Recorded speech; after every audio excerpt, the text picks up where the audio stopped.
Well,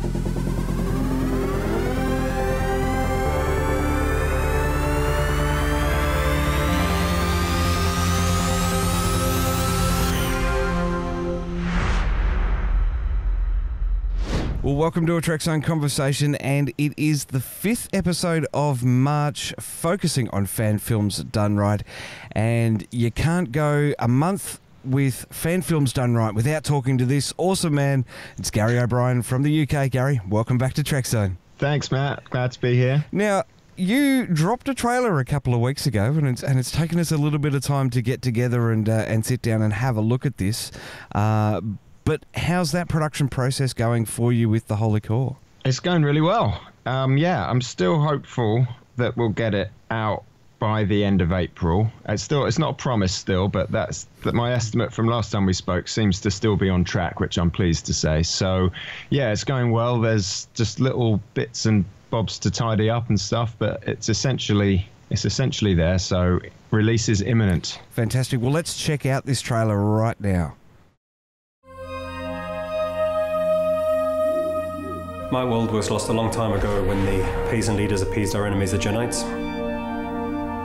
The war will never be done while we share our world with them. They're not our brothers. We must live together as brothers, or perish together as fools.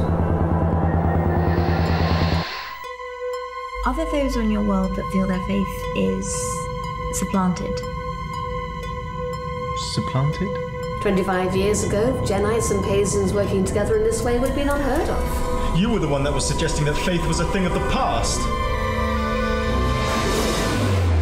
Beyond logic lies faith, Captain. It will break down all organic matter in the area. They'll be lost. Then let's get to it. Romulans, Cardassians, all victims of your peaceful federation? That is the past. Peace shall prevail. Be rational now. With the Starfleet signal being detected on the planet's third moon. Bring it aboard. Praise Janus.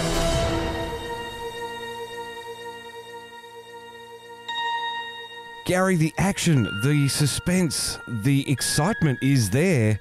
How cool was it to finally see all of this come together in a really nice trailer? It was pretty cool. Yeah, I was pleased. It's been a long time coming, from when I think back all the way to when I first started getting the script and stuff together. It seems like a lifetime ago, and all through the fundraising and the misadventures with that, and so to get it to the point where it's within my grasp to have the thing finished and get a trailer out, it's great. Yeah, I'm really pleased. And what's the public response been to the trailer?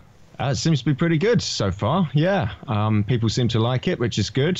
So yeah, I'm quite pleased with how it's all shaping up. Of course, really, my focus is on the film, and as soon as the trailer's done, you stick the trailer out and then just go straight back to working on the film. So I haven't actually seen the trailer myself for a little while now, but it's good. I mean, time flies, man. It's only been a few weeks, and it already seems like a lifetime ago that they finished the trailer and put it up. So everything's moving so quick, it's insane. But there you go. It's absolutely incredible, and I'm very much looking forward to this film because it's just another one. It's a beautiful story. There's a bit of action, bit of suspense in there, and I really want to know what's going on.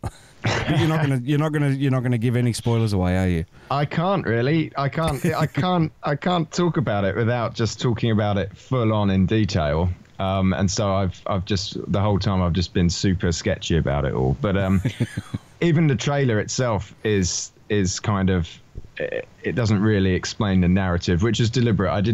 I hate trailers where they show you basically a 30-second version of the film. So hopefully the trailer is still kind of, it's doing its job, and it's saying, hey, there's this film and it exists, it's coming soon, and this is the kind of production value that it has. But it still hopefully doesn't really go into too much detail or give any spoilers, and keeps it kind of just still a bit of a mystery until the film comes out. Aside from the live action stuff, one thing that really drew me in was the quality of the CGI. There's a little bit more action going on in space this time around compared to Chance Encounter. That was all done in house, wasn't it? That was all you. No, the spaceship stuff has been done by a friend of mine. My producer had worked with him before and wanted to use him again, and so I haven't really had much contact with the guy who's actually doing it. Really, he's very good. He's very efficient, and we do it kind of by email. In fact, most of those shots have been sort of signed off and done for quite a while. So again, I keep saying it seems like a distant memory when I was going through the sort of early previs stuff that he provided, and there are a few tweaks on some of those shots and stuff, but yeah, they've all kind of been sat waiting to go into the rest of the film for a while. But you're right, in Chance Encounter I did all that stuff myself, but in this one, the ship I've got to be careful how you say that, the ship shots, they weren't done in-house. But everything, all the other visual effects I've done myself. The producer Alex, he wanted to use his guy, and I was thrilled to as well, and it certainly probably got much better results than I'd have been able to do, and took the workload off me as well. So yeah, but thanks for the compliment. I think they look great as well. So. Well, talking about that compositing that you did, there is a shot in the trailer, I believe, where it's the extension of the bridge. As you talked about in the pre-production, you had part of that bridge set being green screen, and you were going to key that in. Am I thinking right that shot in the trailer, which is sort of a reverse angle on that bridge station, would be composited? That's right. Yep. Fantastic. That has worked exactly as you thought it would. I can't even tell the difference, and I challenge anyone to pick up on it. Cool. Yeah. Well, thanks, man. Yeah. I mean, the whole goal early on from this was just the way the story came around was I've said this before, I think way back, there wasn't ever going to be a lot of stuff happening on the bridge. We needed to show it, but not a great deal. And so there was no need for us to do anything super ambitious with it and build the whole freaking thing and handheld move complex stuff and green screen with tracking markers and stuff. And we had a little bit of that. In the end, I shot on the day when we were shooting the bridge stuff. We only shot the bridge on one day. And I did shoot versions that were handheld or at least had a moving camera on them and with tracking markers. And I also did sort of safety locked off shots, so that I didn't back myself into a corner if I had some trouble tracking it all in. And in the end, I just kind of felt it was simpler and easier to use the locked off shots.